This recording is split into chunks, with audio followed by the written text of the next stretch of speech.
हरे कृष्ण। ओम अज्ञानतिमिरान्धस्य ज्ञानाञ्जनशलाकया चक्षुरुन्मिलितं येन तस्मै श्रीगुरवे नमः। नमो ओं विष्णुपादाय कृष्णप्रेष्ठाय भूतले श्रीमते भक्तिवेदान्तस्वामिन् इति नामिने। नमस्ते सरस्वते देवे गौरवाणी प्रचारिणे निर्विशेष शून्यवादी पाश्चात्य देशतारिणे। जय श्री कृष्ण चैतन्य प्रभु नित्यानंद श्री अद्वैत गदाधर श्रीवासादि गौर भक्तवृंद। हरे कृष्णा कृष्णा कृष्णा हरे हरे, हरे राम राम राम हरे हरे। ಹರೇ ಕೃಷ್ಣ. ಇವತ್ತಿನ ಕ್ಲಾಸಿಗೆ ಎಲ್ರಿಗೂ ಸ್ವಾಗತ. ಇವತ್ತು ನಾವು ಭಗವದ್ಗೀತಾ ಯಥಾರೂಪ 4ನೇ ಅಧ್ಯಾಯ 39 ಮತ್ತು 40ನೇ ಶ್ಲೋಕ ಕವರ್ ಮಾಡೋಣ. ಓಂ ನಮೋ ಭಗವತೆ ವಾಸುದೇವಾಯ. ಓಂ ನಮೋ ಭಗವತೆ ವಾಸುದೇವಾಯ. ಓಂ ನಮೋ ಭಗವತೆ ವಾಸುದೇವಾಯ. ಶ್ಲೋಕ 39 ಮೊದಲು ನೋಡೋಣ. ಶ್ರದ್ಧಾವಾನ್ ಲಭತೆ ಜ್ಞಾನಂ ತತ್ಪರ ಸಂಯತೇಂದ್ರಿಯಃ ಜ್ಞಾನಂ ಲಬ್ಧ್ವಾ ಪರಂ ಶಾಂತಿಂ ಅಚಿರೇಣ ಅಧಿಗಚ್ಚತಿ. ಯಾರಾದರೂ ರಿಪೀಟ್ ಮಾಡ್ತೀರಾ?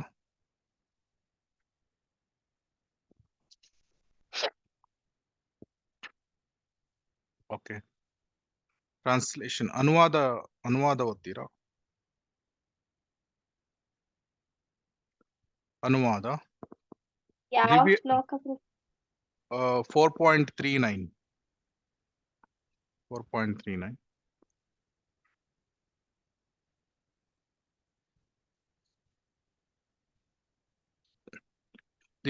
ಅನುವಾದ: ದಿವ್ಯಜ್ಞಾನಕ್ಕೆ ಮುಡಿಪಾದ ಮತ್ತು ಇಂದ್ರಿಯ ನಿಗ್ರಹ ಮಾಡಿದ ಶ್ರದ್ಧಾವಂತನಿಗೆ ಇಂತಹ ಜ್ಞಾನವನ್ನು ಪಡೆಯುವ ಅರ್ಹತೆ ಇರುತ್ತದೆ. ಅದನ್ನು ಪಡೆದು ಅವನು ಶೀಘ್ರವಾಗಿ ಪರಮ ಆಧ್ಯಾತ್ಮಿಕ ಶಾಂತಿಯನ್ನು ಪಡೆಯುವನು. ಭಾವಾರ್ಥ ಓದ್ತೀರಾ ಯಾರಾದ್ರೂ? ಸರಿ ಸರಿ. ಕೃಷ್ಣ ಪ್ರಜ್ಞೆಯಲ್ಲಿ ಇಂತಹ ಜ್ಞಾನವನ್ನು ಕೃಷ್ಣನಲ್ಲಿ ದೃಢ ನಂಬಿಕೆ ಇರುವ ಶ್ರದ್ಧಾವಂತನು ಪಡೆದುಕೊಳ್ಳಬಲ್ಲ. ಕೃಷ್ಣ ಪ್ರಜ್ಞೆಯಲ್ಲಿ ಕರ್ಮ ಮಾಡಿದರೆ ಸಾಕು, ತಾನು ಉನ್ನತೋನ್ನತ ಪರಿಪೂರ್ಣತೆಯನ್ನು ಪಡೆಯಬಲ್ಲೆ ಎಂದು ಯೋಚಿಸುವವನೇ ಶ್ರದ್ಧಾವಂತ. ಈ ಶ್ರದ್ಧೆಯನ್ನು ಪಡೆದುಕೊಳ್ಳುವ ಮಾರ್ಗ ಭಕ್ತಿಪೂರ್ವಕ ಸೇವೆಯನ್ನು ಮಾಡುವುದು ಮತ್ತು ಹರೇ ಕೃಷ್ಣ ಕೃಷ್ಣ ಕೃಷ್ಣ ಹರೇ ಹರೇ, ಹರೇ ರಾಮ ರಾಮ ರಾಮ ಹರೇ ಹರೇ ಎಂದು ನಾಮ ಸಂಕೀರ್ತನೆ ಮಾಡುವುದು. ಇದು ಹೃದಯದಲ್ಲಿನ ಐಹಿಕ ಕೊಳೆಯನ್ನೆಲ್ಲ ತೊಳೆದು ಹಾಕುವುದು. ಇದಕ್ಕಿಂತ ಮುಖ್ಯವಾಗಿ ಮನುಷ್ಯನು ಇಂದ್ರಿಯಗಳನ್ನು ನಿಯಂತ್ರಿಸಬೇಕು. ಕೃಷ್ಣನಲ್ಲಿ ನಿಷ್ಠೆಯನ್ನಿಟ್ಟುಕೊಂಡು ಇಂದ್ರಿಯಗಳನ್ನು ನಿಯಂತ್ರಣ ಮಾಡಿದವನು ಸುಲಭವಾಗಿ ಮತ್ತು ವಿಳಂಬವಿಲ್ಲದೆ ಕೃಷ್ಣ ಪ್ರಜ್ಞೆಯ ಜ್ಞಾನದಲ್ಲಿ ಪರಿಪೂರ್ಣನಾಗುವನು. ಹರೇ ಕೃಷ್ಣ. ಹರೇ ಕೃಷ್ಣ. ಧನ್ಯವಾದಗಳು. ಹಿಂದಿನ ಕ್ಲಾಸ್ ಅಲ್ಲಿ ನಾವು ನೋಡಿದ್ವಿ ಏನು? ಬ್ಲೈಂಡ್ ಫಾಲೋವಿಂಗ್, ಅಬ್ಸರ್ಡ್ ಎನ್ಕ್ವೈರಿ ಎರಡೂ ಸಹ ಮಾಡಬಹುದು. ಬ್ಲೈಂಡ್ ಫಾಲೋವಿಂಗ್ ಅಂದ್ರೆ ಏನು, ಸುಮ್ಮನೆ ಯಾವುದೇ ಒಂದು ಕ್ವಶನ್ಸ್ಗಳು ಇಲ್ಲ, ಸುಮ್ಮನೆ ಅಂಧರಾಗೆ ಶಾಸ್ತ್ರವನ್ನು ಫಾಲೋ ಮಾಡುವುದು. ಉದಾಹರಣೆಗೆ ಯಾರೋ ಒಬ್ನು ಹೇಳ್ತಾನೆ ನಾನೇ ದೇವರು, ನಾನೇ ಭಗವಂತ ಅಂತ ಹೇಳಿದ್ರೆ ಸುಮ್ಮನೆ ಬ್ಲೈಂಡ್ ಆಗಿ ಫಾಲೋ ಮಾಡುದು. ಸ್ವಲ್ಪ ಬೂದಿ ಕೊಡ್ತಾನೆ ಅಥವಾ ಹೀಗೆ ಸಣ್ಣ ಗೋಲ್ಡ್ ಬಂಗಾರ ಹೀಗೆ ಉತ್ಪತ್ತಿ ಮಾಡ್ತಾನೆ, ಮತ್ತೆ ಹೇಳ್ತಾನೆ ನಾನೇ ದೇವೋತ್ತಮ ಪರಮ ಪುರುಷ ಅಂತ ಹೇಳಿದ್ರೆ ಸುಮ್ಮನೆ ಏನು ಜಾಸ್ತಿ ಪ್ರಶ್ನೆ ಇಲ್ಲದೆ ಅವನನ್ನು ಫಾಲೋ ಮಾಡ್ತಾರೆ. ಈ ತರ ಬ್ಲೈಂಡ್ ಫಾಲೋವಿಂಗ್ ಮಾಡಬಾರ್ದು. ಆಮೇಲೆ ಅಬ್ಸರ್ಡ್ ಎನ್ಕ್ವೈರಿಗಳನ್ನು ಮಾಡಬಾರ್ದು. ಇದೆರಡನ್ನು ಅವರು ಹಿಂದಿನ ಕ್ಲಾಸ್ ಅಲ್ಲಿ ಏನು ಶ್ರೀಲ ಪ್ರಭುಪಾದರು ಸಹ ಅದನ್ನು ಕಂಡೆಮ್ ಮಾಡಿದ್ರು. ಸೊ ಯಾವುದೇ ಈಗ ನಾವು ಒಬ್ನು ಡಾಕ್ಟರ್ ಅಂತ ಹೇಳ್ಬೇಕಾದ್ರೆ, ವೈದ್ಯ ಅಂತ ಹೇಳ್ಬೇಕಾದ್ರೆ ಅವನ ಹತ್ರ ಪ್ರಪ್ರಥಮವಾಗಿ ನಾವು ಏನ್ ನೋಡ್ತೇವೆ ಅಂದ್ರೆ ಅವನ ಹತ್ರ MBBS ಡಿಗ್ರಿ ಇದೆಯಾ ಕಡೆ ಪಕ್ಷ, ಆಮೇಲೆ ಅವನು ಒಳ್ಳೆಯ ವೈದ್ಯನಾಗಿದ್ದಾನ, ಈ ರೀತಿ ಎಲ್ಲ ನೋಡಿ ಸ್ವಲ್ಪ ಎನ್ಕ್ವೈರಿ ಮಾಡಿ ಆಮೇಲೆ ನಾವು ಅವನ ಹತ್ರ ಮದ್ದು ತೆಗೆದುಕೊಳ್ಳಿಕ್ಕೆ ಹೋಗ್ತೇವೆ. ಸೊ ಅದೇ ರೀತಿ ಶಾಸ್ತ್ರಗಳನ್ನು ಸರಿಯಾಗಿ ಕಲಿಬೇಕಾದ್ರೆ ನಾವು ನಿಜವಾದ ಪ್ರಾಮಾಣಿಕ ವ್ಯಕ್ತಿ ಹತ್ರ ಹೋಗ್ಬೇಕು. ಅದು ಆಧ್ಯಾತ್ಮಿಕ ಗುರುಗಳು. Knowledge from the shastras. So ask guru. So guru ಅದನ್ನು ಹೇಗೆ ಲಾಜಿಕಲಿ ಅವರು ಅದನ್ನು ಪ್ರೆಸೆಂಟ್ ಮಾಡ್ತಾರೆ. ಹೇಗೆ ಜೀವಾತ್ಮ ಮತ್ತು ಜಡವಸ್ತುವಿಗೆ ಅದರ ಮಧ್ಯೆ ಇರುವಂತಹ ವ್ಯತ್ಯಾಸ ಏನು ಅಂತ. ಸೊ ನಾವು ಇಲ್ಲಿ ಚಿತ್ರದಲ್ಲಿ ನೋಡ್ತಾ ಇದ್ದೇವೆ. ಜಡವಸ್ತು ಇಲ್ಲಿ ಏನು ಏರೋಪ್ಲೇನ್ ಇದೆ, ಏರೋಪ್ಲೇನ್ ತನ್ನಿಂದ ತಾನೇ ಅದು ಹಾರ್ಲಿಕ್ಕೆ ಸಾಧ್ಯ ಇದೆಯಾ? ಪೈಲಟ್ ಇಲ್ಲದೆ ಹಾರ್ಲಿಕ್ಕೆ ಸಾಧ್ಯ ಆಗುವುದಿಲ್ಲ. ಇಲ್ಲಿ ಏರೋಪ್ಲೇನ್ ನೋಡ್ತಾ ಇದ್ದೇವೆ. ಸೊ ಏರೋಪ್ಲೇನ್ ಜಡವಸ್ತು ಏನಿದೆ ಅದರ ಹಿಂದೆ ಜೀವಾತ್ಮ ಅವನು ಕೆಲಸವನ್ನು ಮಾಡ್ತಾ ಇದ್ದಾನೆ. Operator behind the bodily machine ಇದು. ಆಮೇಲೆ ಅದೇ ರೀತಿ ಇಲ್ಲಿ ಅನಂತ ಕೋಟಿ ಬ್ರಹ್ಮಾಂಡಗಳು ಇದೆ, ಅದರ ಹಿಂದೆ ಕೂಡ ಪರಮಾತ್ಮ ಇದ್ದಾನೆ. ಸೊ ಇದನ್ನು ಸರಿಯಾಗಿ ಒಬ್ನು ಅರ್ಥ ಮಾಡ್ಕೊಳ್ಬೇಕು. ಜಗದೀಶ ಜಗನ್ನಾಥ ಅವನು ಸುಪ್ರೀಂ ಕಂಟ್ರೋಲರ್, ಈಶ್ವರ ಪರಮ ಕೃಷ್ಣ ಸಚ್ಚಿದಾನಂದ ವಿಗ್ರಹ. ಈಶ್ವರ ಅವನು ಪರಮ ಈಶ್ವರ. ಸೊ ಅದರಿಂದ ಜಗದೀಶ ಅವನು ಜೀವಾತ್ಮವನ್ನು ಕಂಟ್ರೋಲ್ ಮಾಡ್ತಾನೆ. ಜಗತ್ ಅಂದ್ರೆ ಈ ವಿಶ್ವವನ್ನು ಸಹ ಅವನೇ ಕಂಟ್ರೋಲ್ ಮಾಡ್ತಾನೆ. So Krishna is the supreme controller. ಎಲ್ಲ ಜೀವಾತ್ಮಗಳು ಕೃಷ್ಣನಿಂದ ಕಂಟ್ರೋಲ್ ಆಗ್ತದೆ. ಅವನೇ ಕಂಟ್ರೋಲ್ ಮಾಡ್ತಾನೆ, ಪ್ರಕೃತಿಯ ಮೂಲಕ ಅಥವಾ ಡೈರೆಕ್ಟ್ ಆಗಿ. ಆದ್ರೆ ಜೀವಾತ್ಮಗಳು ಏನ್ ಆಲೋಚನೆ ಮಾಡ್ತದೆ? ಈ ಜಗ್ ಮೇರೆ ಮುಟ್ಟಿ ಮೇ ಅಂತೆಲ್ಲ ಹೇಳ್ತಾರೆ. ಮೇರೆ ಮುಟ್ಟಿ ಮೇ ಅಂದ್ರೆ ವಿ ಆರ್ ದ ಕಂಟ್ರೋಲರ್ಸ್ ಅಂತ ಆಲೋಚನೆ ಮಾಡ್ತಾರೆ. ಇವನು ಏನ್ ಮಾಡ್ತಾ ಇದ್ದಾನೆ? ಇನ್ನೊಬ್ನು ಹಣ, ಜನರು ಎಲ್ಲ ನಾನು ಹೇಳಿದ ಹಾಗೆ ನನ್ನ ಕಂಟ್ರೋಲ್ ಅಲ್ಲಿ ಇಟ್ಕೊಂಡಿದ್ದೇನೆ ಅಂತ ಆಲೋಚನೆ ಮಾಡ್ತಾನೆ. ಆದ್ರೆ ಸುಪ್ರೀಂ ನಿಯಂತ್ರಕನಾಗ್ಲಿಕ್ಕೆ ಸಾಧ್ಯ ಇಲ್ಲ ಜೀವಾತ್ಮ. ಸೊ ಜಗನ್ನಾಥ ಅವನು ನಿಜವಾದ ನಿಯಂತ್ರಕ. ಆದ್ರಿಂದ ಜೀವಾತ್ಮಗಳು ಯಾವಾಗ ಅವರು ಭಗವಂತನನ್ನು ಅನುಕರಣೆ ಮಾಡ್ಲಿಕ್ಕೆ ಹೋಗ್ತಾರೆ, ಉದಾಹರಣೆಗೆ ಎಷ್ಟೊಂದು ಜನರು ಇದ್ದಾರೆ, ಯಾರು ಅಲೆಕ್ಸಾಂಡರ್, ಹಿಟ್ಲರ್, ಈ ರೀತಿ ಅನುಕರಣೆ ಮಾಡ್ಲಿಕ್ಕೆ ಹೋದಾಗ ಏನಾಗ್ತದೆ? ಕಾಮ, ಕ್ರೋಧ, ಲೋಭ ಇದಕ್ಕೆ ಒಬ್ನು ಒಳಗಾಗ್ತಾನೆ. ಸೊ ಅದರಿಂದ ನಾವು ಅರ್ಥ ಮಾಡ್ಕೊಂಡ್ವಿ, ನಮಗೆ ಸರಿಯಾದ ವಿಷಯವನ್ನು ಯಥಾರೂಪವಾಗಿ ಅರ್ಥ ಮಾಡ್ಕೊಳ್ಬೇಕಾದ್ರೆ ದಿವ್ಯ ಜ್ಞಾನದ ಅಗತ್ಯ ಇದೆ. ಇಲ್ಲಿ ನಾವು ನೋಡ್ತಾ ಇದ್ದೇವೆ, when we try to control ಏನು ಕಾಮ, ಕ್ರೋಧ, ಲೋಭಕ್ಕೆ ಒಳಗಾಗ್ತೀವಿ. ಆದ್ರೆ ಅದೇ ನಾವು ಈ ಜಡ ವಸ್ತುವಿನ ಇನ್ಫ್ಲೂಯೆನ್ಸ್ ಇಂದ ಹೊರಗೆ ಬಂದಾಗ, ಭಗವಂತನಿಗೆ ಸಂಪೂರ್ಣವಾಗಿ ಶರಣಾಗಿ, ಆವಾಗ ಏನಾಗ್ತದೆ? ಇಲ್ಲಿ ನೋಡ್ತಾ ಇದ್ದೇವೆ ರೈಟ್ ಸೈಡ್ ಇಮೇಜ್ ಅಲ್ಲಿ, ಭಕ್ತ ಅವನು ಆಧ್ಯಾತ್ಮಿಕ ಲೋಕಕ್ಕೆ ಹೋಗ್ತಾನೆ. ಅಂಧಕಾರದ ಲೋಕದಿಂದ ಅವನು ಆಧ್ಯಾತ್ಮಿಕ ಲೋಕದ ಕಡೆಗೆ ಹೋಗ್ತಾನೆ, ವೈಕುಂಠ ಲೋಕದ ಕಡೆಗೆ ಹೋಗ್ತಾನೆ. ಸೊ ಆದ್ರಿಂದ ಒಬ್ಬನು ಬುದ್ಧಿವಂತನಾದ ವ್ಯಕ್ತಿ ಅವನು ಕೃಷ್ಣನ ಬಗ್ಗೆ ಅರ್ಥ ಮಾಡ್ಕೊಳ್ಳಿಕ್ಕೆ ಪ್ರಯತ್ನವನ್ನು ಮಾಡ್ತಾನೆ, ದಿವ್ಯಜ್ಞಾನವನ್ನು ಪಡಿಲಿಕ್ಕೆ ಅವನು ಪ್ರಯತ್ನ ಮಾಡ್ತಾನೆ, ದಿವ್ಯಜ್ಞಾನವನ್ನು ಅರ್ಥ ಮಾಡ್ಕೊಳ್ಳಿಕ್ಕೆ ನೋಡ್ತಾನೆ. ಆದ್ರೆ those who are not intelligent, they cannot understand Krishna. ಅವರಿಗೆ ಕೃಷ್ಣನ ಬಗ್ಗೆ ಅರ್ಥ ಮಾಡ್ಕೊಳ್ಳಿಕ್ಕೆ ಸಾಧ್ಯ ಆಗುವುದಿಲ್ಲ. ಸೊ ಇವತ್ತಿನ ಶ್ಲೋಕ 4.39. ಹಾಗಾದ್ರೆ ನಮ್ಗೆ ಗೊತ್ತಾಯ್ತು ಏನು ಅಂದ್ರೆ, ದಿವ್ಯ ಜ್ಞಾನವನ್ನು ಹೇಗೆ ಪಡಿಬೇಕು? ನಾವು ಗುರುವಿಗೆ ಶರಣಾಗಬೇಕು, ಗುರುವಿಗೆ ಸೇವೆಗಳನ್ನು ಸಲ್ಲಿಸಬೇಕು. ಮತ್ತೆ ಅವರು ಹೇಳಿದ ಹಾಗೆ ಅವರಿಗೆ ಪ್ರಶ್ನೆಗಳನ್ನು ಕೇಳಿ ನಾವು ದಿವ್ಯ ಜ್ಞಾನಗಳನ್ನು ಪಡಿತೇವೆ. ಆಮೇಲೆ ಕ್ರೈಟೀರಿಯಾ ಏನಿದೆ, ಯಾರಿಗೆ ದಿವ್ಯ ಜ್ಞಾನ ಸಿಗ್ತದೆ ಅದನ್ನು ಈ ಶ್ಲೋಕದಲ್ಲಿ ಹೇಳಿದ್ದಾರೆ. ಏನು? ಶ್ರದ್ಧಾವಾನ್ ಲಭತೆ ಜ್ಞಾನಂ. ಸೊ ಶ್ರದ್ಧೆ ಯಾರಿಗೆ ಸಿಗ್ತದೆ? ಒಬ್ಬ ವ್ಯಕ್ತಿ ಆಲೋಚನೆ ಮಾಡ್ಬೋದು, ಏನು, ನನಗೆ ನನ್ನ ಹತ್ರ ಈ BMW ಕಾರ್ ಇದ್ರೆ ನಾನು ಸುಖಿಯಾಗಿರ್ತೇನೆ, ಆನಂದದಿಂದ ಇರ್ತೇನೆ. ಅಥವಾ ನನ್ನ ಹತ್ರ ಇದೊಂದು 2 BHK 3 BHK ಫ್ಲಾಟ್ ಇದ್ರೆ ನಾನು ಸುಖವಾಗಿರ್ತೇನೆ, ಆನಂದದಿಂದ ಇರ್ತೇನೆ. ಅಥವಾ ನನ್ನ ಹತ್ರ ಒಂದು ಹೈ ಸ್ಯಾಲರಿಡ್ ಜಾಬ್ ಇದೆ, ಆವಾಗ ನಾನು ಆನಂದದಿಂದ ಇರ್ತೇನೆ ಅಂತ ಒಬ್ನು ಆಲೋಚನೆ ಮಾಡ್ಬೋದು. ಅಥವಾ ಒಬ್ನು ಇನ್ನು ಲೋಭವನ್ನು ಹೊಂದಿರ್ಬೋದು, ಐ ವಾಂಟ್ ಮೋರ್, ನನಗೆ ಜಾಸ್ತಿ ಬೇಕು, ನನಗೆ ಇದು ಈಗ ಇದ್ದಿದ್ದು ಸಾಕಾಗುವುದಿಲ್ಲ, ಇನ್ನೊಂದು ಫ್ಲಾಟ್ ತಗೊಳ್ತೇನೆ, ಇನ್ನೊಂದು ಕಾರ್ ತಗೊಳ್ತೇನೆ. ಸೊ ಈ ರೀತಿ ಮನಸ್ಸು ಯಾವಾಗಲೂ ಶಾಂತ ರೂಪದಿಂದ ಇರ್ಲಿಕ್ಕೆ ಸಾಧ್ಯ ಇಲ್ಲ. ಆದ್ರೆ ಯಾರು ದಿವ್ಯ ಜ್ಞಾನವನ್ನು ಪಡೆದಿರ್ತಾನೆ ಅವನು ಶಾಂತ ರೂಪದಲ್ಲಿ ಇರ್ಲಿಕ್ಕೆ ಸಾಧ್ಯ ಆಗ್ತದೆ. ಯಾತಕ್ಕಾಗಿ ಅಂದ್ರೆ ರೆಫರೆನ್ಸ್ ಪಾಯಿಂಟ್ ಯಾರು ಇದ್ದಾನೆ? ಕೃಷ್ಣ ಇದ್ದಾನೆ, ಜೀವನದ ಮಧ್ಯೆ ಕೃಷ್ಣ ಇದ್ದಾನೆ. ಆವಾಗ ಶಾಂತ ರೀತಿಯಲ್ಲಿ ಒಬ್ನು ಜೀವನವನ್ನು ನಡೆಸಲಿಕ್ಕೆ ಸಾಧ್ಯ ಆಗ್ತದೆ. ಇಲ್ಲದೆ ಇದ್ರೆ ಅದು ಸಾಧ್ಯ ಆಗುವುದಿಲ್ಲ. ಅದಕ್ಕಾಗಿ ಚೈತನ್ಯ ಚರಿತಾಮೃತದಲ್ಲಿ ಏನ್ ಹೇಳಿದ್ದಾರೆ? ಶ್ರದ್ಧಾ ಶಬ್ದೆ ವಿಶ್ವಾಸ ಕಹೆ ಸುದೃಢ ನಿಶ್ಚಯ ಕೃಷ್ಣ ಭಕ್ತಿ ಕೈಲೆ ಸರ್ವ ಕರ್ಮ ಕೃತ ಹೋಯ. ಶ್ರದ್ಧಾ ಶಬ್ದೇ ವಿಶ್ವಾಸ ಕಹೆ. ಸೊ ಶ್ರದ್ಧಾ ಅದು ಹೇಗೆ ಬರ್ತದೆ? Firm faith by rendering loving devotional service to Krishna. So ಭಗವಂತನ ಪ್ರೇಮ್ ಪ್ರೀತಿಗಾಗಿ ಎಲ್ಲ ಸೇವೆಗಳನ್ನು ಮಾಡಿದಾಗ ಒಬ್ಬನು ಭಕ್ತಿ ಸೇವೆಯಲ್ಲಿ ಮುಂದುವರೆದುಕೊಂಡು ಹೋಗ್ತಾನೆ. ಅಂತಹ ಆಕ್ಟಿವಿಟೀಸ್ಗಳು, ಕಾರ್ಯಚಟುವಟಿಕೆಗಳು ಒಬ್ಬನಿಗೆ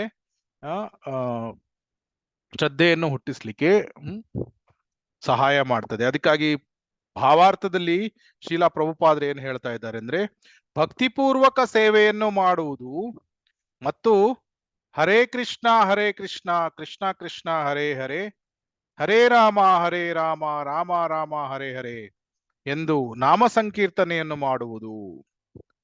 ಸೊ ಇದು ಎರಡು ವಿಷಯಗಳನ್ನು ಮಾಡುವುದರಿಂದ ಒಬ್ಬನಿಗೆ ಶ್ರದ್ಧೆ ಹುಟ್ಟುತ್ತದೆ. ಸೊ ಇಲ್ಲಿ ನಾವು ನೋಡ್ತಾ ಇದ್ದೇವೆ, knowledge of Keshi without delay ಯಾರಿಗೆ ಸಿಗ್ತದೆ? ಒನ್ ಹೂ ಇಸ್ ಫೇತ್ಫುಲ್ ಇನ್ ಕೃಷ್ಣ, ಯಾರಿಗೆ ಶ್ರದ್ಧೆ ಇದೆ. ಮತ್ತೆ ಇನ್ನೊಂದು ಕ್ರೈಟೀರಿಯಾ ಏನು ಅಂದ್ರೆ, ಒಬ್ಬನು ತನ್ನ ಇಂದ್ರಿಯ ಮತ್ತು ಮನಸ್ಸನ್ನು ಹತೋಟಿಯಲ್ಲಿ ಇಟ್ಕೊಳ್ತಾನೆ, ಇಂದ್ರಿಯ ತೃಪ್ತಿಯಲ್ಲಿ ಅವನು ತೊಡಗುವುದಿಲ್ಲ. ಇಂಥವನಿಗೆ ದಿವ್ಯ ಜ್ಞಾನ ಸಿಗ್ತದೆ. ಆದ್ರೆ ಆ ಶ್ರದ್ಧೆ ಹೇಗೆ ಸಿಗ್ತದೆ? ಈಗ ನಮ್ಗೆ ಗೊತ್ತಾಯ್ತು, ಶ್ರದ್ಧೆ ಸಿಕ್ಕಿದಾಗ ನಮಗೆ ದಿವ್ಯ ಜ್ಞಾನ ಸಿಗ್ತದೆ. ಆದ್ರೆ ಆ ಶ್ರದ್ಧೆ ಸಿಗ್ಬೇಕಾದ್ರೆ ಮತ್ತೆ ಅದು ಬೇಸಿಕ್ ರೂಟ್ ಎಲ್ಲಿಗೆ ಬರ್ತದೆ? ನಮಗೆ ಮತ್ತೆ ಭಕ್ತರ ಕೃಪೆ ಬೇಕು. ಅಲ್ಲಿ ಭಕ್ತರ ಕೃಪೆಯಿಂದ ಒಬ್ಬನು ಹರಿನಾಮ ಜಪವನ್ನು ಮಾಡ್ಲಿಕ್ಕೆ ಸಾಧ್ಯ ಆಗ್ತದೆ, ಅಥವಾ ಭಕ್ತಿಯ ಸೇವೆಗಳನ್ನು ಮಾಡ್ಲಿಕ್ಕೆ ಸಾಧ್ಯ ಆಗ್ತದೆ. ಯಾವಾಗ ನಾವು ಹರಿನಾಮ ಜಪವನ್ನು ಮಾಡ್ತೇವೆ ಆವಾಗ ಹೃದಯದಲ್ಲಿರುವ ಕಲ್ಮಶಗಳು ಅದು ದೂರ ಹೋಗ್ತದೆ. ಸೊ ನಾವು ಯಾರಿಗ ಹತ್ರ ಹೋಗಿ ಈಗ ನಮ್ದೇ ರಿಲೇಟಿವ್ಸ್ ಗಳೇ ತೆಗೆದುಕೊಳ್ಳೋಣ, ಬೇಕಾದ್ರೆ ಅವ್ರ ಹತ್ರ ಹೋಗಿ ನಾವು ಒಂದು ಕೇಳಿದ್ರೆ ಈ ರೀತಿ, ನೀವು ದಯವಿಟ್ಟು 1 ರೌಂಡ್ ಹರೇ ಕೃಷ್ಣ ಮಹಾಮಂತ್ರವನ್ನು ಜಪ ಮಾಡಿ ಅಂತ ಕೇಳಿದ್ರೆ ಅವ್ರೇನ್ ಹೇಳ್ತಾರೆ? ನಾನು ತುಂಬಾ ಬ್ಯುಸಿ ಅಪ್ಪ, ನನಗೆ ಒಂದು ಸಮಯ ಎಲ್ಲಿದೆ, ನನ್ನ ಮಕ್ಕಳು ಅಲ್ಲಿ ಭರತನಾಟ್ಯ ಕ್ಲಾಸಿಗೆ ಹೋಗ್ತಾರೆ, ಸ್ವಿಮ್ಮಿಂಗ್ ಕ್ಲಾಸಿಗೆ ಅವ್ರಿಗೆ ಕರ್ಕೊಂಡು ಹೋಗ್ಬೇಕು. ಅಥವಾ ಇನ್ನೊಬ್ರು ಹೇಳ್ಬೋದು, ಐ ಆಮ್ ಬ್ಯುಸಿ ಅರ್ನಿಂಗ್, ನನಗೆ ನನ್ನ ಮಗನಿಗೆ ನಾನು ಫಾರಿನ್ ಎಲ್ಲಿಗೆ ಅವರಿಗೆ ಕಳಿಸ್ಲಿಕ್ಕೆ ನಾನು ಎಲ್ಲ ಪ್ಲಾನ್ ಮಾಡ್ತಾ ಇದ್ದೇನೆ, ನನಗೆಲ್ಲ ಸಮಯ ಇಲ್ಲ. ಈಗ 20 ಐಟಮ್ ಇದ್ರೆ ದಿನದಲ್ಲಿ ಮಾಡ್ಲಿಕ್ಕೆ, ದಿನಚರಿಯಲ್ಲಿ ಈ ತರ ಇದೊಂದು ಕೆಲಸ 20 ಕೆಲಸ ಇದೆ. ಅದರಲ್ಲಿ 20 ಕೆಲಸ ಇದ್ರೆ 20ನೇ ಕೆಲಸ ಏನು ಮಾಡುದು? ಟೈಮ್ ಇದ್ರೆ ನಾನು ಅದನ್ನು ಭಗವಂತನಿಗೆ ಮೀಸಲಾಗಿಡ್ತೇನೆ, ಟೈಮ್ ಇಲ್ದಿದ್ರೆ ಚಾಂಟಿಂಗು ಇಲ್ಲ, ಏನು ಇಲ್ಲ.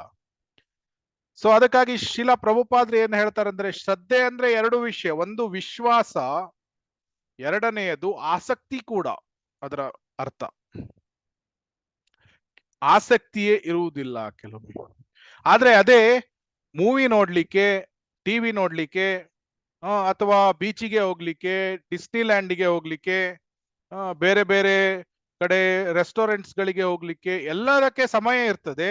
ಆದ್ರೆ ಹರೇ ಕೃಷ್ಣ ಮಹಾಮಂತ್ರ ಜಪ ಮಾಡಿ ಒಂದು ರೌಂಡ್ ಅಂದ್ರೆ ನನಗೆ ಸಮಯ ಇಲ್ಲ ಅಂತ ಹೇಳ್ತಾರೆ. ಆದ್ರಿಂದ ವಿಶ್ವಾಸ ಇಲ್ಲ, ಫೇತ್ ಇಲ್ಲ, ಶ್ರದ್ಧೆ ಇಲ್ಲ. ಶ್ರದ್ಧೆ ಇಲ್ಲದೆ ಇದ್ದಾಗ ಅವನಿಗೆ ದಿವ್ಯ ಜ್ಞಾನ ಸಿಗ್ಲಿಕ್ಕೆ ಸಾಧ್ಯ ಆಗುವುದಿಲ್ಲ. ಆವಾಗ ಏನಾಗ್ತದೆ, ದಿವ್ಯ ಜ್ಞಾನ ಸಿಗದೆ ಇದ್ದಾಗ ಆ ಜನ್ಮ ಮೃತ್ಯು ಜರಾವ್ಯಾಧಿಯ ಚಕ್ರದಲ್ಲಿ ಹೋಗ್ತಾ ಇರ್ತಾನೆ. ಪುನರಪಿ ಜನನಂ ಪುನರಪಿ ಮರಣಂ.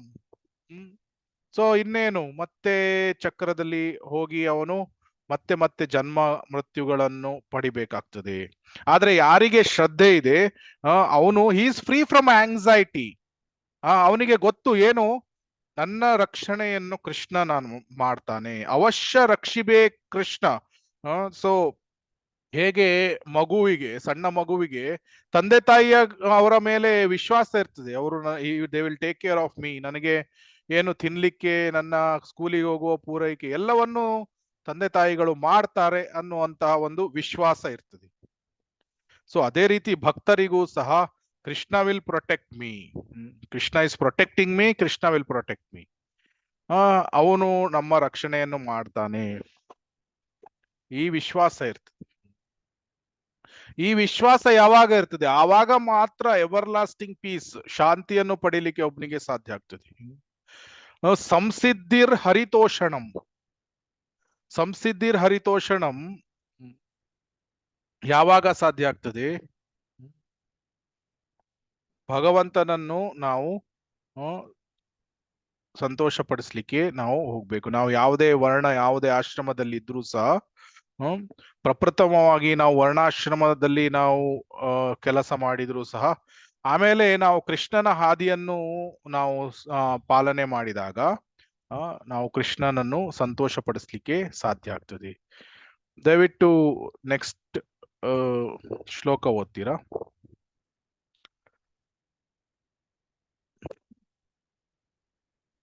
ಅಜ್ಞಶ್ಚ ಶ್ರದ್ಧಾನಶ್ಚ ಸಂಶಯಾತ್ಮ ವಿನಶ್ಯತಿ, ನಾಯಂ ಲೋಕೋಸ್ತಿ ನ ಪರೋ ನ ಸುಖಂ ಸಂಶಯಾತ್ಮನಃ.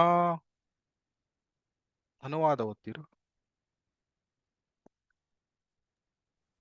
ಓದ್ಲಾ ಪ್ರಭು?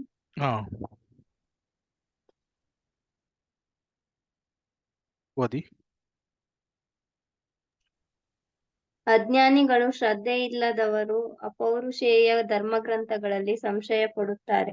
ಇಂತಹವರಿಗೆ ಭಗವಂತನ ಪ್ರಜ್ಞೆ ಲಭ್ಯವಾಗುವುದಿಲ್ಲ, ಅವರು ಪತನಗೊಳ್ಳುವರು. ಸಂಶಯಾತ್ಮನಾದವನಿಗೆ ಈ ಲೋಕದಲ್ಲಿ ಸುಖವಿಲ್ಲ, ಮುಂದಿನ ಲೋಕದಲ್ಲಿಯೂ ಸುಖವಿಲ್ಲ. ಹರೇ ಕೃಷ್ಣ.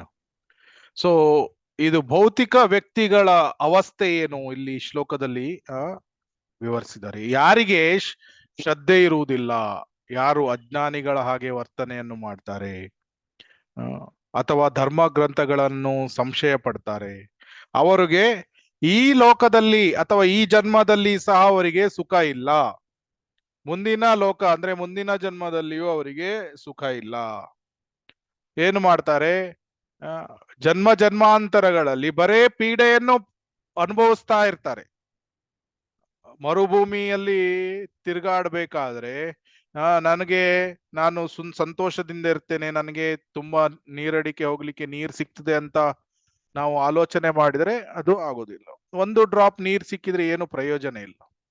ಅದೇ ರೀತಿ ಭೌತಿಕ ಲೋಕದಲ್ಲಿ ನಾನು ಸಂತೋಷದಿಂದ ಇರ್ತೇನೆ, ಆನಂದದಿಂದ ಇರ್ತೇನೆ ಅನ್ನುವಂತಹ ನಾವು ಭಾವನೆಯನ್ನು ಹೊಂದಿದ್ರೆ, ಅದು ಮರುಭೂಮಿಯಲ್ಲಿ ಒಂದು ಡ್ರಾಪ್ ನೀರು ಸಿಕ್ಕಿದಷ್ಟೇ ನಮ್ಗೆ ಸುಖ ಸಿಗ್ಬೋದು. ಇಲ್ಲಿ ಅದಕ್ಕಿಂತ ಜಾಸ್ತಿ ಏನ್ ಸುಖ ಇಲ್ಲಿ ಇರುವುದಿಲ್ಲ. ಅದರಿಂದ ಕೃಷ್ಣನೇ ಏನು ಹೇಳ್ತಾನೆ, ಮಾಮುಪೇತ್ಯ ಪುನರ್ಜನ್ಮ ದುಃಖಾಲಯಂ ಅಶಾಶ್ವತಂ. ಇಲ್ಲಿ ದುಃಖ ಇದೆ, ಬುದ್ಧಿವಂತನಾದವನು ಅರ್ಥ ಮಾಡ್ಕೊಂಡು ದಿವ್ಯ ಜ್ಞಾನವನ್ನು ಪಡೀಲಿಕ್ಕೆ ಪ್ರಯತ್ನ ಮಾಡ್ತಾನೆ, ಆಮೇಲೆ ಭಕ್ತಿ ಸೇವೆಯನ್ನು ಮಾಡಿ ಈ ಭೌತಿಕ ಲೋಕದಿಂದ ಮುಕ್ತನಾಗಿ ಕುಂಠ ಲೋಕಕ್ಕೆ, ಗೋಲೋಕ ವೃಂದಾವನ ಧಾಮಕ್ಕೆ ಹೋಗ್ಲಿಕ್ಕೆ ನೋಡ್ತಾನೆ. ಆದ್ರೆ ನೋ ಶ್ರದ್ಧಾ, ಶ್ರದ್ಧಾ ಇಲ್ಲದೆ ಇದ್ರೆ ಅರ್ಹತೆಗಳು ಇಲ್ಲ. ಅದಕ್ಕಾಗಿ ಮೂರು ರೀತಿಯ ವ್ಯಕ್ತಿಗಳು ಇಲ್ಲಿ ಹೇಳ್ತಾ ಇದ್ದಾರೆ. ಮೂರು ರೀತಿಯ ವ್ಯಕ್ತಿಗಳಿಗೆ ಅವರು ಪೆರಿಶ್ ಅವನತಿಯನ್ನು ಹೊಂದುತ್ತಾರೆ. ಇಲ್ಲಿ ಪತನಗೊಳ್ಳುವರು ಅಂತ ಶಿಲ ಪ್ರಭುಪಾದ್ರೆ ಅವರ ಟ್ರಾನ್ಸ್ಲೇಷನ್ ಅನ್ನು ಪತನಗೊಳ್ಳುವರು. ಸೊ ಯಾರ್ಯಾರು ಆ ಮೂರು ವ್ಯಕ್ತಿಗಳು? ಒಬ್ನು ಇಗ್ನೋರೆಂಟ್, ಅಜ್ಞಾನಿ. ಅಜ್ಞಾನಿ ಆದವನು ಅವನು ಶ್ರದ್ಧೆಯನ್ನು ಹೊಂದಿರ್ಲಿಕ್ಕೆ ಸಾಧ್ಯ ಇಲ್ಲ. ಎರಡನೆಯದು ಯಾರು? ಡೌಟಿಂಗ್ ಸೋಲ್, ಸಂಶಯವನ್ನು ಯಾರು ಪಡ್ತಾರೆ ಅವರು. ಮತ್ತೆ ಮೂರನೆಯದು ಶ್ರದ್ಧೆ ಇಲ್ಲದವರು. ಒಂದೊಂದಾಗಿ ನೋಡೋಣ. ಈ ಶ್ರದ್ಧೆ, ಇವರು ಅಜ್ಞಾನಿಗಳು ಯಾರು? ಈಗ ನಾವು ರೋಡಲ್ಲಿ ಹೋಗ್ಬೇಕಾದ್ರೆ ಎಷ್ಟೊಂದು ನಾಯಿಗಳನ್ನು ನೋಡ್ತೇವೆ, ಅಥವಾ ಬೆಕ್ಕುಗಳನ್ನು ನೋಡ್ಬೋದು, ದನಗಳನ್ನು ನೋಡ್ತೇವೆ. ಇವುಗಳು ಪ್ರಾಣಿಗಳು. ಅವರಿಗೆ ನಾವು ಹೋಗಿ, ಈಗ ನಾನು ಭಗವದ್ಗೀತೆ ಕ್ಲಾಸ್, ನಾನು ಸೋಮವಾರ 7 ಗಂಟೆಗೆ ಭಗವದ್ಗೀತೆ ಕ್ಲಾಸ್ ಅಂತ ತೆಗೆದುಕೊಳ್ತಾ ಇದ್ದೇನೆ, ನೀವೆಲ್ಲರೂ ಬನ್ನಿ ಅಂತ ಹೇಳಿದ್ರೆ ಅವ್ರು ಬರ್ತಾರಾ? ಅವರಿಗೆ ಅರ್ಥ ಆಗುದಿಲ್ಲ. ಸೊ ಭಗವದ್ಗೀತೆ ಜ್ಞಾನ ಅವರಿಗೆ ನೀಡಿದ್ರು ಸಹ ಅವರಿಗೆ ಅರ್ಥ ಆಗುವುದಿಲ್ಲ. ಸೊ ಅದರಿಂದ ಪ್ರಾಣಿಗಳ ಅವಸ್ಥೆ ನಮ್ಗೆ ಅರ್ಥ ಆಗ್ತದೆ. ಏನು ಪಾಪ ಅವರಿಗೆ ಏನೋ ದಿವ್ಯ ಜ್ಞಾನ ಅರ್ಥ ಆಗುದಿಲ್ಲ. ಅವ್ರು ಎಲ್ಲೋ ಮಲಗ್ತಾರೆ, ಅಥವಾ ತಿನ್ಲಿಕ್ಕೆ ಎಲ್ಲಿ ಸಿಗ್ತದೆ ಗೊತ್ತಿಲ್ಲ, ಎಲ್ಲೋ ತಿಂತಾರೆ, ಎಲ್ಲೋ ಮಲಗ್ತಾರೆ. ಇದು ಪ್ರಾಣಿಗಳ ಜೀವನ ಈ ರೀತಿ ಇದೆ. ಆದ್ರೆ ನಾವು ಸಹ ಕೋಟ್ ಬೂಟ್ ಪ್ಯಾಂಟ್ ಹಾಕೊಂಡು ನಾವು ಸಹ ದಿವ್ಯ ಜ್ಞಾನವನ್ನು ಪಡೆಯದೆ ಜೀವನವನ್ನು ನಾವು ಎಲ್ಲೋ ಮಲ್ಕೊಳ್ಳೋದು, ಎಲ್ಲೋ ತಿನ್ನುವುದು, ಈ ರೀತಿ ಮಾಡಿದ್ರೆ ನಮ್ಮನ್ನು ದ್ವಿಪಾದ ಪಶು ಅಂತ ಹೇಳ್ತಾರೆ. We may be civilised or uncivilised.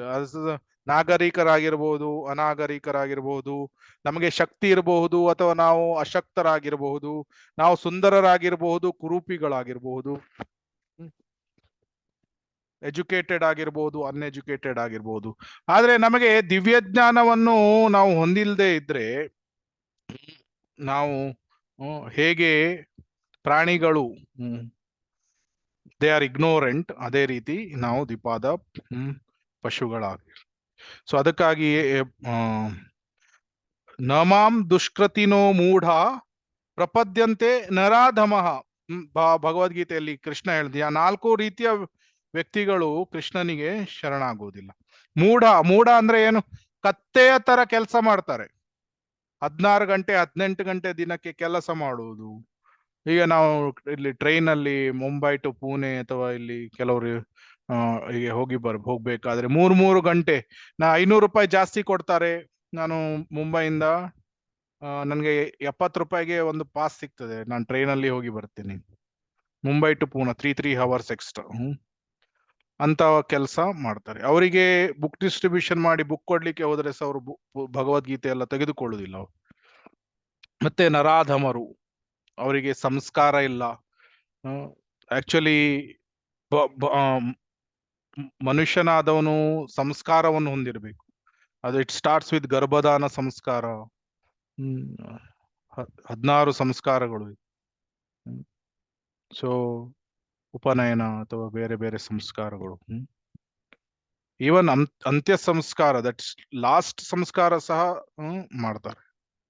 ಆದ್ರೆ ಕೆಲವರಿಗೆ ಸಂಸ್ಕಾರವೇ ಇರುವುದಿಲ್ಲ, ನೋ ಕಲ್ಚರ್. ಬೇರೆ ಸ್ತ್ರೀಗಳನ್ನು ತಾಯಿ ಹಾಗೆ ನೋಡ್ಬೇಕು, ಆ ಸಂಸ್ಕಾರ ಸಹ ಇರುವುದಿಲ್ಲ. ಅಂತ ವ್ಯಕ್ತಿಗಳನ್ನು ನರಾಧಮ ಅಂತ ಹೇಳ್ತಾರೆ. ಆಮೇಲೆ ಮಾಯಾ ಅಪಹೃತ ಜ್ಞಾನ, ಮಾಯಾವಾದಿಗಳು. ಶಾಸ್ತ್ರಗಳ ಜ್ಞಾನ ಇದೆ, ಆದ್ರೆ ಭಗವಂತನಿಗೆ ಫಾರ್ಮೇ ಇಲ್ಲ, ರೂಪವೇ ಇಲ್ಲ ಅಂತ ಹೇಳ್ತಾರೆ. ಅಥವಾ ವಿಜ್ಞಾನಿಗಳು, ಮನಸ್ಸು ಹೇಳಿದಾಗೆ ಅವರು ಕೆಲಸವನ್ನು ಮಾಡ್ತಾರೆ. ಇಂಥವರು ಸಹ ಭಗವಂತನಿಗೆ ಶರಣಾಗುವುದಿಲ್ಲ. ಆಮೇಲೆ ಆಸುರಿ ಪ್ರವೃತ್ತಿಯನ್ನು ಹೊಂದಿರುವರು ಯಾರು? ನಾಸ್ತಿಕರು, ಅಥವಾ ಅಗೇನ್ಸ್ಟ್ ಬಾರ್ಮೆನಿಕಲ್ ಕಲ್ಚರ್, ಹಿರಣ್ಯಕಶಿಪು ತರ, ರಾವಣನ ತರ, ಏನು ದನಗಳನ್ನು ಕೊಲ್ತಾರೆ, ಸರಿಯಾದ ರೆಸ್ಪೆಕ್ಟ್ ಬ್ರಾಹ್ಮಣರಿಗೆ ಕೊಡ್ಲಿಕ್ಕೆ ಆಗುವುದಿಲ್ಲ. ಇಂತಹ ವ್ಯಕ್ತಿಗಳು ಇಗ್ನೋರೆಂಟ್ ಫೂಲ್ಸ್ ಅವರು. ಆಮೇಲೆ ಎರಡನೇ ಯಾವುದು? ಶ್ರದ್ಧೆ ಇಲ್ಲದವರು. ಶ್ರದ್ಧೆ ಇಲ್ಲದವರು ಫೇತ್ಲೆಸ್. ಅವರಿಗೆ ಸರಿಯಾದ ಒಂದು ನಂಬಿಕೆ ವಿಶ್ವಾಸ ಇರುವುದಿಲ್ಲ. ಇದಕ್ಕೆ ಬೆಸ್ಟ್ ಉದಾಹರಣೆ ಏನೇನು? ನಾರದ ಮುನಿಗಳು ಇದು ನಂಬಿಕೆ ಇಲ್ಲದವರು ಸಹ, ಮತ್ತೆ ಡೌಟಿಂಗ್, ಸಂಶಯ ಪಡುವವರು. ಇದೆರಡಕ್ಕೂ ಒಂದು ಸುಂದರವಾದ ಒಂದು ಇದು ಸ್ಟೋರಿ ಇದೆ. ಏನು? ಬ್ರಾಹ್ಮಣ ಮತ್ತೆ ಅದು ಏನು ಕೊಬ್ಲರಿಗೆ ಏನ್ ಹೇಳ್ತಾರೆ ಕನ್ನಡದಲ್ಲಿ? ಚಮ್ಮಾರವ. ಓಕೆ, ಚಮ್ಮಾರ ಅಂತೀರಿ. ಸೊ ಕಾಬ್ಲರ್ ಮತ್ತೆ ಬ್ರಾಹ್ಮಣ, ನಾರದ ಮುನಿ ಹೋಗ್ತಾ ಇರ್ಬೇಕಾದ್ರೆ ಒಬ್ಬ ಬ್ರಾಹ್ಮಣ ಸಿಗ್ತಾನೆ. ಬ್ರಾಹ್ಮಣನ ಮನೆಗೆ ಹೋಗ್ತಾನೆ. ಬ್ರಾಹ್ಮಣ ಈ ನಾರದ ಮುನಿಗಳಿಗೆ ಹೇಳ್ತಾನೆ, ನಾನು 4 ವೇದಗಳನ್ನು ಓದಿದ್ದೇನೆ, ನನಗೆ ಎಲ್ಲಾ ಶಾಸ್ತ್ರಗಳು ಗೊತ್ತು ಅಂತ ಹೇಳ್ತಾನೆ. ಆಮೇಲೆ ನೀನು ಹೇಗೂ ನಾರಾಯಣನನ್ನು ಭೇಟಿ ಆಗ್ತೀಯಲ್ಲ, ಆವಾಗ ಕೇಳು, ನಾನು ಯಾವಾಗ ಅವನ ಧಾಮಕ್ಕೆ ಬರ್ತೇನೆ, ವೈಕುಂಠ ಧಾಮಕ್ಕೆ ಬರ್ತೇನೆ ಅಂತ ಅವನ ಹತ್ರ ಕೇಳು ಅಂತ ಬ್ರಾಹ್ಮಣ ಕೇಳ್ತಾನೆ. ಸೊ ಆಯ್ತು ಅಂತ ನಾರದ ಹೇಳ್ತಾನೆ. ಅದರ ನಂತರ ಸ್ವಲ್ಪ ಮುಂದೆ ಹೋಗಿ ಚಮ್ಮಾರನ ಹತ್ರ ಬರ್ತಾನೆ. ಸೊ ಚಮ್ಮಾರ ಇವನಿಗೆ ದಂಡವತ್ ನಮಸ್ಕಾರಗಳನ್ನು ಹಾಕ್ತಾನೆ. ಆಮೇಲೆ ನೀವು ಬಂದಿದ್ದು ನನ್ನ ಎಷ್ಟು ಒಂದು ಒಳ್ಳೆಯ ನಾನು ಅದೃಷ್ಟಶಾಲಿ. ನೀವು ಈಗ ನಾರಾಯಣನನ್ನು ಭೇಟಿ ಆಗ್ಲಿಕ್ಕೆ ಹೋಗ್ಬಹುದು. ನನಗೇನು ಅರ್ಹತೆ ಇಲ್ಲ, ಆದ್ರೂ ಸಹ ದಯವಿಟ್ಟು ನಾನು ಯಾವಾಗ ನನ್ನ ಪ್ರಭು ವೈಕುಂಠ ಧಾಮಕ್ಕೆ ನನ್ನನ್ನು ಕರ್ಸ್ಕೊಳ್ತಾನೆ ಅಂತ ಕೇಳ್ತೀರಾ ದಯವಿಟ್ಟು ಅಂತ. ಕಬಲರ್ಸ್ ಅದೇ ರೀತಿ ಕೇಳ್ತಾರೆ. ಇವನು ನಾರದ ಮುನಿ ಡೈರೆಕ್ಟ್ ನೆಕ್ಸ್ಟ್ ಯಾವ ವೈಕುಂಠಕ್ಕೆ ಹೋಗಿ ನಾರಾಯಣನ ಹತ್ರ ಕೇಳ್ತಾನೆ. ಏನು? ಸೇಮ್ ಈ ರೀತಿ ನಾನು ಬ್ರಾಹ್ಮಣನಿಗೆ ಭೇಟಿ ಆದೆ, ಚಮ್ಮಾರನಿಗೆ ಭೇಟಿ ಆದೆ. ಹಾಗಾದ್ರೆ ಅವನು ಚಮ್ಮಾರ ಯಾವಾಗ ಬರ್ತಾನೆ, ಬ್ರಾಹ್ಮಣ ಯಾವಾಗ ಬರ್ತಾನೆ ಅಂತ. ಆವಾಗ ನಾರಾಯಣ ಏನು ಹೇಳ್ತಾನೆ? ಚಮ್ಮಾರ ಇದೇ ಜನ್ಮದಲ್ಲಿ ಬರ್ತಾನೆ, ಆದ್ರೆ ಬ್ರಾಹ್ಮಣ 100 ಜನ್ಮಗಳು ಬೇಕಾಗ್ತದೆ ಅಂತ ಹೇಳ್ತಾರೆ. ನಾರದ ಮುನಿಗಳಿಗೆ ತುಂಬಾ ಆಶ್ಚರ್ಯ ಆಗ್ತದೆ. ಇವನು ಬ್ರಾಹ್ಮಣ ಚತುರ್ವೇದಿ ಪಾರಂಗತ ಆಗಿದ್ದಾನೆ. ಚಮ್ಮಾರ ಏನು ಅವನಿಗೆ ಜಾಸ್ತಿ ಎಜುಕೇಶನ್ಸ್ ಏನು, ಅವನ ಶಾಸ್ತ್ರಗಳನ್ನು ಜಾಸ್ತಿ ಓದಿಲ್ಲ. ಆದ್ರೆ ಚಮ್ಮಾರ ಇದೇ ಎಲ್ಲ ಜನ್ಮದಲ್ಲಿ ಬರ್ತಾನೆ ಅಂತ ನಾರಾಯಣ ಹೇಳ್ತಾ ಇದ್ದಾನಲ್ಲ, ಯಾತಕ್ಕಾಗಿ ಅಂತ ಕೇಳ್ತಾನೆ. ಆವಾಗ ನಾರಾಯಣ ಏನು ಹೇಳ್ತಾನೆ? ಏನು ಹೇಳುವುದಿಲ್ಲ. ನೀನು ಅವರು ವೈಕುಂಠದಲ್ಲಿ ನಾರಾಯಣ ಏನು ಮಾಡ್ತಾ ಇದ್ದಾನೆ ಅಂತ ಪ್ರಶ್ನೆ ಕೇಳಿದಾಗ ಏನು ಹೇಳು? ನೀಡಲ್, ಸೂಜಿ ಮೊನೆಯಿಂದ ಒಂದು ಸೈಡಿಂದ ಆನೆಯನ್ನು ಹಾಕಿ ಇನ್ನೊಂದು ಸೈಡಿಂದ ಆನೆಯನ್ನು ತೆಗಿತಾ ಇದ್ದ ಅಂತ ಅವರಿಗೆ ಹೇಳುವಂತ, ನಿನಗೆ ಉತ್ತರ ಗೊತ್ತಾಗ್ತದೆ ಅಂತ ನಾರದ ಮುನಿಗಳಿಗೆ ಹೇಳ್ತಾನೆ. ಓಕೆ, ನಾರದ ಮುನಿಗಳು ಬಂದ್ರು, ಮತ್ತೆ ಬ್ರಾಹ್ಮಣನ ಮನೆಗೆ ಬಂದ್ರು. ಬ್ರಾಹ್ಮಣ ಹೇಳ್ತಾನೆ, ನೀನು ನಾರಾಯಣನನ್ನು ಭೇಟಿ ಆದ್ಯಾ? ಯಾವಾಗ ನಾನು ಬರ್ತೇನೆ? ನಿನಗೆ 100 ಜನ್ಮಗಳಾಗ್ತದೆ ಅಂತ ಹೇಳಿದ್ದಾರೆ. ಇವನು ಬ್ರಾಹ್ಮಣ ನಗ್ಲಿಕ್ಕೆ ಸ್ಟಾರ್ಟ್ ಮಾಡ್ತಾನೆ. ಆಮೇಲೆ ಏನು? ನೀನು ಹೋಗೇ ಇಲ್ಲ ಅಂತ. ಓಕೆ, ಇರ್ಲಿ ಬಿಡು, ನಾರಾಯಣ ಏನು ಮಾಡ್ತಾ ಇದ್ದ ಅದನ್ನಾದ್ರೂ ಹೇಳು ಅಂತ. ಆವಾಗ ನಾರದ ಮುನಿಗಳು ಏನ್ ಹೇಳ್ತಾರೆ? ಒಂದು ಸೂಜಿಯ ಮೊನೆಯಲ್ಲಿ ಒಂದು ತುದಿಯಿಂದ ಇನ್ನೊಂದು ತುದಿ ಆನೆಯನ್ನು ಹಾಕಿ ತೆಗಿತಾ ಇದ್ದ ನಾರಾಯಣ. ಆವಾಗ ಬ್ರಾಹ್ಮಣ ತುಂಬಾ ಜೋರಾಗಿ ನಗ್ಲಿಕ್ಕೆ ಸ್ಟಾರ್ಟ್ ಮಾಡ್ತಾನೆ. ಮತ್ತೆ ನೀನು ವೈಕುಂಠಕ್ಕೆ ಹೋಗೇ ಇಲ್ಲ ಅಂತ ಹೇಳ್ತಾನೆ. ನಾನು ಇಷ್ಟು ಶಾಸ್ತ್ರಗಳನ್ನು ಮತ್ತೆ ಸಂಸ್ಕಾರ ರಿಚುವಲ್ಸ್ ಗಳನ್ನು ಮಾಡ್ತೇನೆ, ನಾನು ಹೇಗೆ 100 ಜನ್ಮಗಳನ್ನು ಪಡೀಲಿಕ್ಕೆ ಸಾಧ್ಯ ಇದೆ ಅಂತ ಹೇಳ್ತಾನೆ. ನಾರದ ಮುನಿಗಳು ಮತ್ತೆ ಅದೇ ಅಲ್ಲಿ ಮುಗಿಸಿ ಮತ್ತೆ ಚಮ್ಮಾರನ ಹತ್ರ. ಚಮ್ಮಾರ ಮತ್ತೆ ದಂಡವತ್ ಹಾಕಿ ಕೇಳಿತಾನೆ, ಯಾವಾಗ ಭೇಟಿ ಆದ್ರ? ಹೌದು. ಪ್ರಥಮವಾಗಿ ಚಮ್ಮಾರ ಏನ್ ಕೇಳ್ತಾನೆ? ನಾರಾಯಣ ಏನು ಮಾಡ್ತಾ ಇದ್ದ ಅಂತ. ಆವಾಗ ಈ ರೀತಿ ಒಂದು ಸೂಜಿಯ ಮೊನೆಯಿಂದ ಆನೆಯನ್ನು ಒಂದು ಹಾಕಿ ಮತ್ತೆ ತೆಗಿತಾ ಇದ್ದಾನೆ. ಆವಾಗ ಚಮ್ಮಾರನಿ, ಇದೇನು ದೊಡ್ಡ ವಿಷಯ, ನನ್ನ ಭಗವಂತ ಅವನು ಈಸ್ ಅಮೇಝಿಂಗ್, ಈ ಆಲದ ಮರವನ್ನು ನಾವು ನೋಡ್ತಾ ಇದ್ದೇವೆ. ಆ, ಅದು ಒಂದೊಂದು ಬೀಜ ಒಂದೊಂದು ಆಲದ ಮರವನ್ನು ಹುಟ್ಟಿಸ್ತದೆ. ಒಂದು ಬೀಜದಲ್ಲಿ ಆಲದ ಮರವನ್ನು ಇಟ್ಟಿರುವಂತ ಭಗವಂತನಿಗೆ ಆ ಸೂಜಿಯ ಮೊನೆಯಿಂದ ಆನೆಯನ್ನು ತೆಗೆದು ಹಾಕುವುದು ಎಷ್ಟು ದೊಡ್ಡ ಕೆಲಸ. ಸೊ ಒಂದು ಗ್ಲಾನ್ಸ್ ಅಲ್ಲಿ ಬ್ರಹ್ಮಾಂಡದ ಎಲ್ಲ ಜೀವಿಗಳನ್ನು ಆಕ್ಟಿವೇಟ್ ಮಾಡ್ತಾನೆ. ಮಹಾವಿಷ್ಣು ಅಖಿಲಾಂಡ ಕೋಟಿ, ಎಷ್ಟು ಕೋಟಿ ಬ್ರಹ್ಮಾಂಡ, ಅದನ್ನು ಜಸ್ಟ್ ಬೈ ಗ್ಲಾನ್ಸ್ ಅವ್ರು ಆಕ್ಟಿವೇಟ್ ಮಾಡ್ತಾನೆ. ಸೊ ಅಂತ ಪ್ರಭುವಿಗೆ ಇದೆಲ್ಲ ಏನ್ ದೊಡ್ಡ ವಿಷಯ ಅಂತ. ಚಮ್ಮಾರನಿಗೆ ಇದೆಲ್ಲ, ಅವನು ದೊಡ್ಡ ದೊಡ್ಡ ಶಾಸ್ತ್ರಗಳನ್ನು ಓದದೇ ಇರ್ಬೋದು, ಆದ್ರೆ ಅವನು ಹಿ ಹ್ಯಾಡ್ ದಟ್ ಫೇತ್, ಅವನಿಗೆ ಸಂಶಯ ಇರಲಿಲ್ಲ. ಸೊ ಆವಾಗ ಮತ್ತೆ ಕೇಳ್ತಾನೆ, ನಾನು ಯಾವಾಗ ವೈಕುಂಠಕ್ಕೆ ಬರ್ತೇನೆ ಅಂತ ಕೇಳಿದ್ರ ಅಂತ. ಹೌದು, ನೀನು ಇದೇ ಜನ್ಮದಲ್ಲಿ ಬರ್ತೀಯಾ ಅಂತ ಹೇಳಿದ್ದಾರೆ ನಾರಾಯಣ. ಆವಾಗ ಇವನು he will dance in ecstasy. ನನ್ನ ಪ್ರಭುಗಳು ಎಷ್ಟು ಕರುಣಾಮಯಿ, ಹಿ ಇಸ್ ವೆರಿ ಮರ್ಸಿಫುಲ್ ಅಂತ ಚಮ್ಮಾರ ಅವನು ಕಾಬ್ಲರ್ ಡ್ಯಾನ್ಸ್ ಮಾಡ್ಲಿಕ್ಕೆ ಸ್ಟಾರ್ಟ್ ಮಾಡ.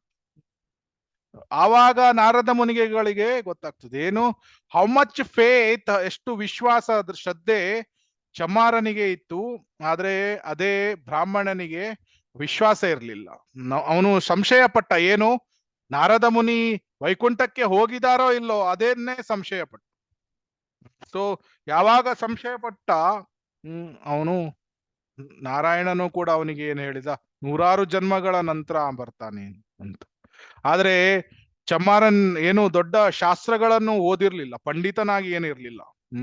ಆದ್ರೆ ಅವನಿಗೆ ದೃಢವಾದ ಅಚಲವಾದ ನಂಬಿಕೆ, ಶ್ರದ್ಧೆ ಇತ್ತು. ಅದರಿಂದ ಇದೇ ಜನ್ಮದಲ್ಲಿ ಬರ್ತಾನೆ ಅಂತ ನಾರಾಯಣ ಹೇಳಿ. ಸೊ ಅದರಿಂದ we should have very strong faith in Lord, scriptures, guru, sadhu, shastra, ಇದ್ರೆಲ್ಲ strong faith ಇರ್ಬೇಕು, ವಿಶ್ವಾಸ, ದೃಢ ನಂಬಿಕೆ ಇರ್ಬೇಕು. ಗುರುಗಳ ಮಾತುಗಳಲ್ಲಿ, ವೈಷ್ಣವರ ಕೃಪೆ ಅಥವಾ ನಮ್ಗೆ ಗುರು ಪರಂಪರೆಯ ವಾಕ್ಯಗಳು, ಕೃಪಾ, ಈ ಗೌರಾಂಗ ಮಹಾಪ್ರಭು, ನಿತ್ಯಾನಂದ ಪ್ರಭುಗಳ ಕೃಪೆಯಲ್ಲಿ ಅಚಲವಾದ ನಂಬಿಕೆ, ಶ್ರದ್ಧೆ ಇರಬೇಕು. ಆವಾಗ ನಾವು ಯಶಸ್ಸನ್ನು ಪಡಿಲಿಕ್ಕೆ ಸಾಧ್ಯ ಆಗ್ತದೆ. ಇಲ್ದಿದ್ರೆ ನಾವು ಬ್ರಾಹ್ಮಣನ ಹಾಗೆ ಚತುರ್ವೇದಗಳನ್ನು ಓದಿರ್ಬೋದು, ಎಲ್ಲಾ ಶಾಸ್ತ್ರಗಳ ಶ್ಲೋಕಗಳನ್ನು ಬಾಯಾಟ್ ಮಾಡಿರ್ಬೋದು, ಆದ್ರೆ ವೇದದ ಸಾರವನ್ನು ಅರ್ಥ ಮಾಡ್ಕೊಳ್ಳಿಕ್ಕೆ ಸಾಧ್ಯ ಆಗುವುದಿಲ್ಲ.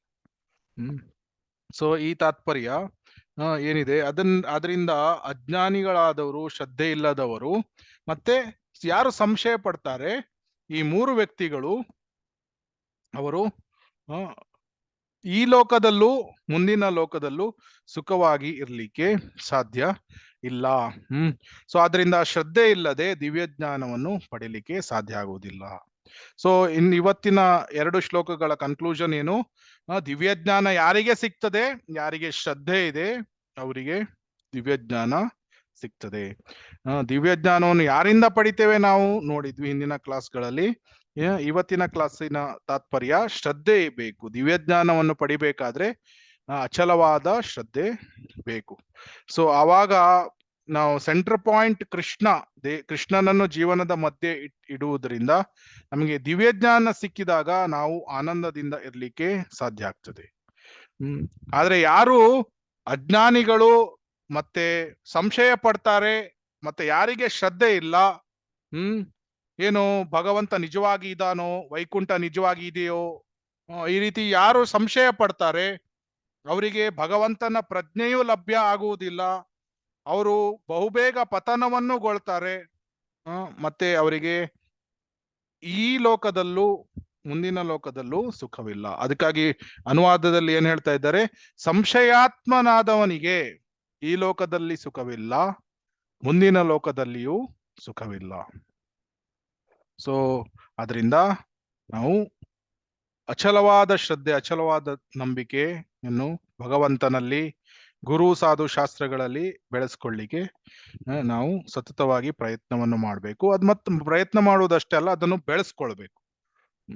ಸೊ ಇದು ಯಾವಾಗ ಬೆಳೀತದೆ, ಯಾರಿಗೆ ಆ ಶ್ರದ್ಧೆ ಇದೆ ಅಂತಹ ಭಕ್ತರ ಸಂಘವನ್ನು ಮಾಡಿದಾಗ ನಾವು ಅಂತಹ ಶ್ರದ್ಧೆಯನ್ನು ನಾವು ಬೆಳೆಸ್ಕೊಳ್ಬಹುದು. ಹರೇ ಕೃಷ್ಣ ಕೃಷ್ಣ ಕೃಷ್ಣ ಹರೇ ಹರೇ, ಹರೇ ರಾಮ ರಾಮ ರಾಮ ಹರೇ ಹರೇ. ಸೊ ಇವತ್ತು 2 ಶ್ಲೋಕ ಕವರ್ ಮಾಡಿದ್ವಿ. ಸೊ ಮೋಸ್ಟ್ಲಿ ಇನ್ನೊಂದು ಕ್ಲಾಸ್ ಬೇಕಾಗ್ಬೋದು 4th ಚಾಪ್ಟರ್ 4ನೇ ಅಧ್ಯಾಯ ಕಂಪ್ಲೀಟ್ ಮಾಡ್ಲಿಕ್ಕೆ. ಹರೇ ಕೃಷ್ಣ.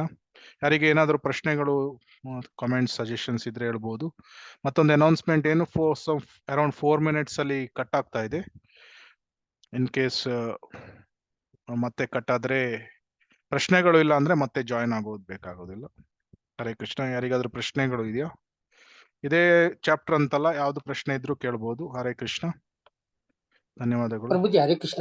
ಹರೇ ಕೃಷ್ಣ ಹರೇ ಕೃಷ್ಣ. ಪ್ರಭುಜಿ. ಹರೇ ಕೃಷ್ಣ ಪ್ರಭುಜಿ. ಪ್ರಭುಜಿ, ಈ ಕರ್ಮ ಮತ್ತೆ ಪಾಪಗಳ ವ್ಯತ್ಯಾಸ ಗೊತ್ತಾಗ್ಬೇಕು. ಕರ್ಮ ಮತ್ತೆ ಪಾಪಗಳ ವ್ಯತ್ಯಾಸ. ಕರ್ಮದಲ್ಲಿ 3 ರೀತಿಯ ಕರ್ಮಗಳು ಇದೆ. ಸಕರ್ಮ, ವಿಕರ್ಮ ಮತ್ತೆ ಅಕರ್ಮ. ಪಾಪ ಅಂದ್ರೆ ವಿಕರ್ಮ. ವಿಕರ್ಮವನ್ನು ಇದು ಪಾಪ ಅಂತ ಹೇಳ್ತಾರೆ. ಸೊ ಬೇಸಿಕಲಿ ಅದು ಕರ್ಮನೇ, ಆದ್ರೆ ನೆಗೆಟಿವ್ ಕರ್ಮ. ಪಾಪ ನೆಗೆಟಿವ್ ಕರ್ಮವನ್ನು ಪಾಪ ಅಂತ ಹೇಳ್ತಾರೆ ಅಷ್ಟೇ. ಕರ್ಮದಲ್ಲಿ ನಮಗೆ 3 ರೀತಿ ಇದೆ: ಸಕರ್ಮ, ವಿಕರ್ಮ ಮತ್ತೆ ಅಕರ್ಮ. ಸಕರ್ಮ ಅಂದ್ರೆ ಪುಣ್ಯ ಕರ್ಮಗಳು. ಪುಣ್ಯ ಕರ್ಮಗಳು ಪಾಸಿಟಿವ್, ಅಂದ್ರೆ ಈಗ ಬೇರೆಯವರಿಗೆ ಹಾಸ್ಪಿಟಲ್ ತೆರೆಯುವುದು ಅಥವಾ ಅನ್ನದಾನ ಮಾಡುವುದು, ಇದೆಲ್ಲ ಪಾಸಿಟಿವ್. ಅದಕ್ಕೆ ಒಬ್ನು ಎಂಜಾಯ್ ಮಾಡ್ಲಿಕ್ಕೆ ಸ್ವರ್ಗ ಲೋಕಕ್ಕೆ ಹೋಗ್ಬೇಕಾಗ್ತದೆ. ಸೊ ಅದು ಸಹ ಮತ್ತೆ ಜನನ ಮೃತ್ಯು ಜರಾವ್ಯಾಧಿ ಚಕ್ರದಲ್ಲಿ ಹೋಗ್ಬೇಕಾಗ್ತದೆ. ಪಾಪ ಕಾರ್ಯಗಳನ್ನು ಮಾಡಿದ್ರೆ ಅನಿಮಲ್ ಲೈಫ್ ಸಿಗ್ತದೆ ಅಥವಾ ನರಕ ಲೋಕಕ್ಕೆ ಹೋಗ್ಬೇಕು, ಸಫರ್ ಆಗ್ಬೇಕಾಗ್ತದೆ. ಅದು ಪಾಪ ಕಾರ್ಯಗಳು. ಅದನ್ನ ವಿಕರ್ಮ ಅಂತ ಹೇಳ್ತಾರೆ, ನೆಗೆಟಿವ್ ಕರ್ಮ. ಸೊ ಈ ಸಕರ್ಮ ವಿಕರ್ಮ ಮಾಡಿದ್ರೆ ಜನ್ಮ ಮೃತ್ಯು ಚರಾವ್ಯಾಧಿ ಚಕ್ರದಲ್ಲಿ ಹೋಗ್ಬೇಕಾಗ್ತದೆ. ಆದ್ರೆ 3ನೇ ಕರ್ಮ ಇದೆ, ಅದನ್ನ ಅಕರ್ಮ ಅಂತಾರೆ. ಅಕರ್ಮ ಅಂದ್ರೆ ಏನು? ಡಿವೋಷನಲ್ ಆಕ್ಟಿವಿಟೀಸ್, ಭಕ್ತಿ ಸೇವೆಯ ಕಾರ್ಯಚಟುವಟಿಕೆಗಳು. ಈ ಭಕ್ತಿ ಸೇವೆಯ ಕಾರ್ಯಚಟುವಟಿಕೆಗಳನ್ನು ಮಾಡಿದಾಗ ನಮ್ಗೆ ಯಾವುದೇ ರಿಯಾಕ್ಷನ್ಸ್ ಗಳು ಬರುವುದಿಲ್ಲ. ಪಾಸಿಟಿವ್ ನೆಗೆಟಿವ್ ಯಾವುದೇ ರಿಯಾಕ್ಷನ್ಸ್ ಗಳು ಬರುವುದಿಲ್ಲ. ಸೊ ಅದರಿಂದ ಎಲ್ಲರೂ ನಾವು ಅಕರ್ಮಗಳನ್ನು ಮಾಡ್ಲಿಕ್ಕೆ ನೋಡ್ಬೇಕು, ಭಕ್ತಿ ಸೇವೆಯ ಕಾರ್ಯಗಳನ್ನು ಮಾಡ್ಲಿಕ್ಕೆ ನೋಡ್ಬೇಕು. ಸೊ ಕರ್ಮದಲ್ಲಿ 3 ವಿಧ. ಸೊ ಪಾಪ ಅಂದ್ರೆ ವಿಕರ್ಮ, ಅದರಲ್ಲಿ one of the type. Answer ಆಯ್ತಾ ಪ್ರಭುಜಿ? ಹರೇ ಕೃಷ್ಣ. Thank you. ಹರೇ ಕೃಷ್ಣ. ಬೇರೆ ಏನಾದ್ರೂ ಪ್ರಶ್ನೆಗಳು ಇದೆಯಾ? ಓಕೆ, ಏನು ಪ್ರಶ್ನೆ ಇಲ್ಲ ಅನಿಸ್ತಾ ಇದೆ. ನಾವು ಈಗ ಟೈಮ್ ಕಟ್ ಆಗುವ ತನಕ ಹರೇ ಕೃಷ್ಣ ಮಹಾಮಂತ್ರ ಜಪ ಮಾಡೋಣ. ಕಟ್ ಆದ್ಮೇಲೆ ಮತ್ತೆ ರೀಜಾಯ್ನ್ ಆಗೋದು ಬೇಡ. ತುಂಬಾ ಧನ್ಯವಾದಗಳು. ಯಾರಾದ್ರೂ ಪಂಚತತ್ವ ಮಂತ್ರ ಹೇಳ್ತೀರಾ? ಹೇಳಿ. ಜೈ ಶ್ರೀ ಕೃಷ್ಣ ಚೈತನ್ಯ ಪ್ರಭು ನಿತ್ಯಾನಂದ ಶ್ರೀ ಅದ್ವೈತ ಗದಾಧರ ಶ್ರೀವಾಸಾದಿ ಗೌರ ಭಕ್ತವರಿಂದ ಹರೇ ಕೃಷ್ಣ ಕೃಷ್ಣ ಕೃಷ್ಣ ಹರೇ ಹರೇ, ಹರೇ ರಾಮ ರಾಮ ರಾಮ ಹರೇ ಹರೇ, ಹರೇ ಕೃಷ್ಣ ಕೃಷ್ಣ ಕೃಷ್ಣ